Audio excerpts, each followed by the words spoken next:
네, 안녕하세요. 윤리학의 구분 1강 시작하겠습니다. 시작하기에 앞서서 앞선 영상에서 프롤로그에서 보신 화면인데요. 간단하게 한 말씀만 드리고 가겠습니다. 저희 생활윤리TV가 기존 인강 시스템과 달리 간단한 기초 개념과 기존의 기출문제, 6개년 문제들을 동시에 풀어나가는 이유는 바로 여기에 있습니다. 여기 제가 정리를 했는데요. 두 번째 줄 보시면 기출 없는 개념은 맹목적이고 개념 없는 기출은 공허하다라고 적었습니다. 이 얘기는 무슨 얘기냐면요. 기존 인강 시스템처럼 그런 스텝을 밟아나가는 공부 방식은 상당히 비효율적이고 비경제적이라는 겁니다. 우리가 개념을 공부하는 데 있어서 어느 수준까지를 알아야 하는지는 바로 기출의 답이 있습니다. 우리가 생활과 윤리를 공부하는 이유는 무슨 윤리학자가 되고 교수가 되기 위해서 하는 게 아니잖아요.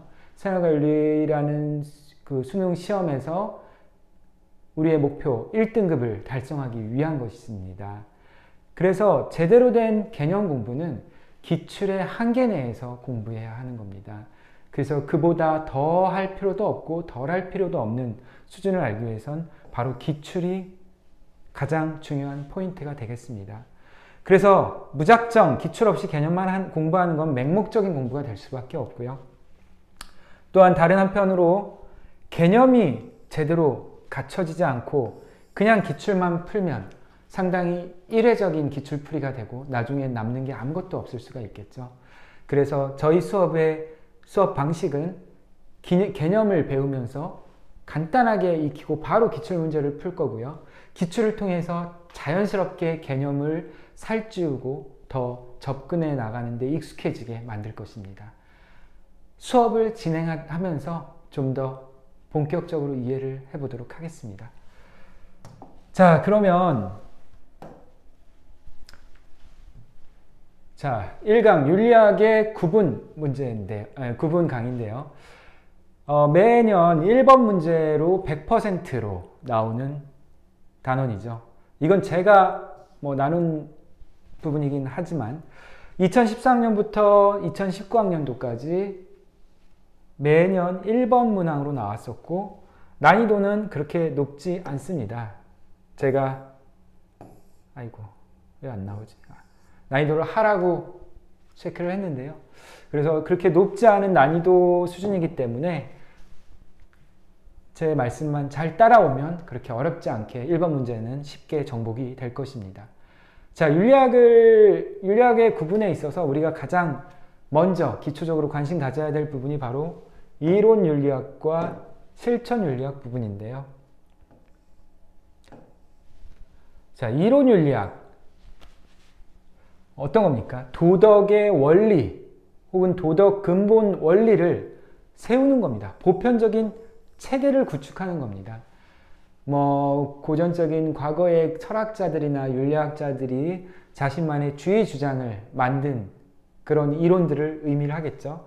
우리가 그래서 앞으로 숱하게 배울 의무론이라던가 공리주의, 덕윤리와 같은 이런 뭐뭐이즘, 뭐뭐주의들 이런 것들이 바로 이론 윤리학이라고 불려지는 것입니다.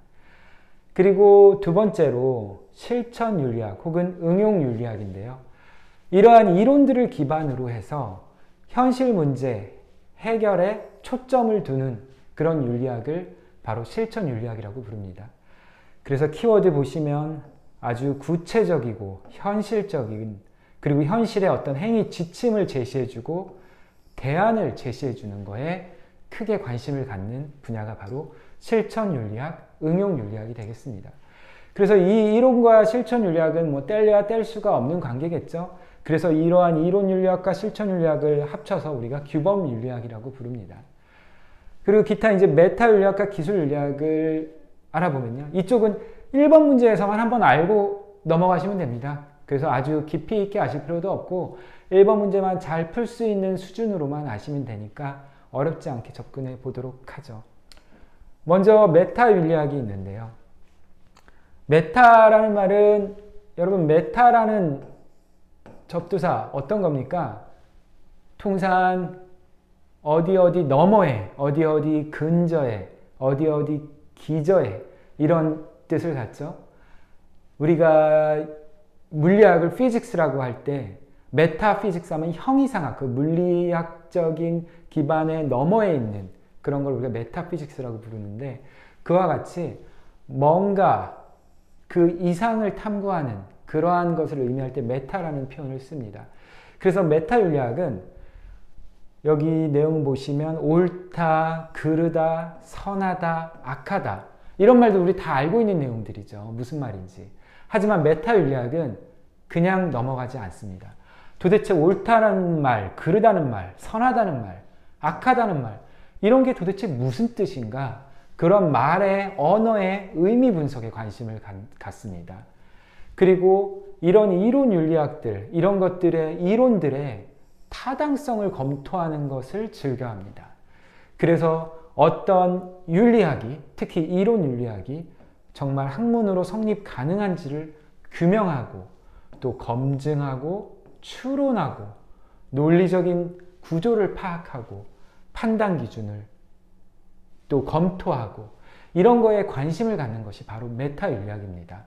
말 그대로 분석하는 것을 좋아하는 윤리학이죠. 어렵지 않죠? 이 정도만 수준만 알고 계시면 이따 기출문제 푸시면서 좀 더 구체화된 내용을 아실 수 있게 될 겁니다.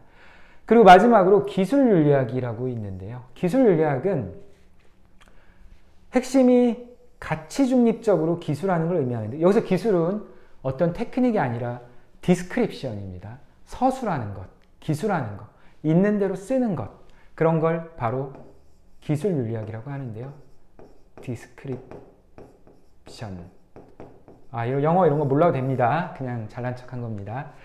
그래서 기술윤리학은 어떤 특정 문화나 관습 이런 것들에 대해서 객관적이고 혹은 이제 지역적으로 시대적으로 어떻게 윤리적인 행위들이 있어 왔는가라는 것을 단순하게 기술하는 걸 의미합니다. 예를 들어 이슬람권에서는 뭐 일부 다처제가 유지되어 왔다라는 그런 윤리학적인 서술 이런 기술이 있다면 그 자체로 끝내는 겁니다. 그게 옳다, 그르다에 대한 판단을 하지 않는 겁니다. 여러분 가치 중립적이라는 건 가치에 대한 판단을 하지 않는다는 겁니다. 그런 가치에 관심이 없습니다. 기술윤리학은 그냥 이러이러해 왔다라는 것을 서술할 뿐입니다.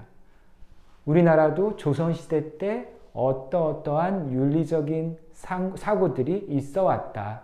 뭐 그 정도 수준을 얘기하는 것. 그게 바로 기술윤리학입니다. 기출문제 푸시면서 더 구체적인 맥락을 공부하시도록 하겠습니다. 자, 1번 윤리학 구분 개념은 여기서 마치도록 하겠습니다. 다음 강의부터 기출문제 풀면서 좀 더 개념을 살펴보도록 하겠습니다. 감사합니다.